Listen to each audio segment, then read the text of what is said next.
But first, to Ashland and Iron counties, where a picture is worth 1,000 words. Depending on who you talk to, those words describe a necessary show of force to protect costly equipment or a scary militia-like presence on land where the public is permitted. The Gogebic taconite mining firm hired a security company to place armed guards at locations where legal exploration is taking place in northern Wisconsin. It's caused quite a controversy, even as those guards are now off duty while the Arizona-based Bulletproof Securities awaits a state permit to continue operation. Bob Seitz is the official spokesperson for Gogebic taconite, and he joins us now by phone. Thank you for doing so. Oh, thank you, Frederica. It's good to be here. What's the status now of your security firm, Bulletproof, and its Wisconsin licensure? Well, we think they're about a day or so away from the application being processed by the state, and then we'll be able to use them again. So it is the company's intent to return them to the job rather than a Wisconsin firm? Absolutely. They've been very effective in keeping our people safe, keeping a safe work site, and actually keeping even the protesters safe. Now, some locals, we're told, think that Bulletproof Security with their kind of assault rifles and camouflage are over the top. And as you know, Senator Bob Jauch has weighed in saying, quote, these actions, to hire them demonstrate that GTAC, your company, Gogebic taconite, has no respect for the public and no regard for the law. Well, what's your reaction and response to the idea that people take exception to kind of the assault rifles and the camo? Well, we'd be happy to explain to Senator Jauch just what the situation is up there and what the real-world situation is. I think that the kind of inflammatory rhetoric that he's using isn't really helping anyone. But in this case, we've got 4,000 acres that we've got people out working on and we have to look out for. And we've got workers in those areas.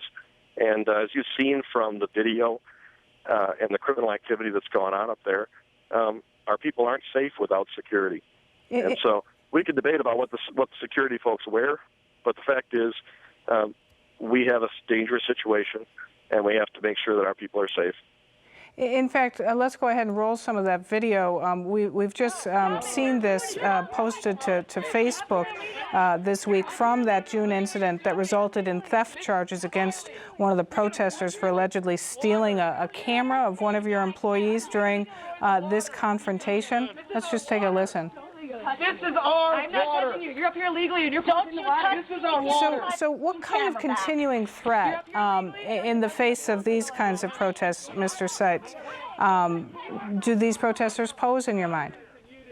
Well, these folks, they made threats even down to the fact that if the police weren't coming, they could kill us all.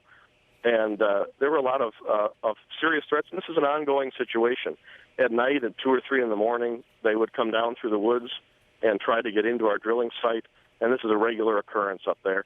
So we really have to keep the site under control and under observation, and we need to have separation between the public on private land, and that's one of the other big points, is that this is all occurring on private land, and folks have a right to walk across it, but they don't have a right to vandalize our equipment or attack our people physically. Meanwhile, in the midst of all of this, how is that exploratory drilling going? We are on schedule or a little ahead of it. We've got a couple more holes to drill, and so it's going very well that way. It'll be months before we have the results back from the laboratories. But this is the information gathering. These are the environmental testing that will tell really both sides what the situation is, and allow opponents as well as supporters to argue their case. So we are not mining. We're just doing the exploratory drilling that gives us the environmental results that will actually give us an informed debate on this instead of just rhetoric. Was your company expecting such kind of heated protest of this mine? I think you always expect that there will be protesters. I don't think that you expect that your people are going to be physically attacked. And, I look at that video and I think, if that was my life, I would want somebody to be providing security up there. What in your mind is the best way to diffuse this situation with the people so heated on really, I think, probably both sides? Well, I think that it would be great if leaders like Senator Jauch and Representative Bewley would tone down the rhetoric. I think they get people inflamed, and they make a dangerous, situation worse. It would be nice if the leaders at all levels of government would kind of just cool things down. We've tried to keep things cool, but we also have to create a safe workplace. All right. Bob Seitz, thanks very much for taking time out to join us on this. Thank you, Frederica. I appreciate it. Today, the Bad River Chippewa, who've been against the mine from the start, released a statement regarding the tensions on and around the mining site. Tribal Chair Mike Wiggins saying, "We absolutely condemn any planned or improvised act of violence or vandalism against the industry or companies and emphatically discourage any person to take part in any violent action."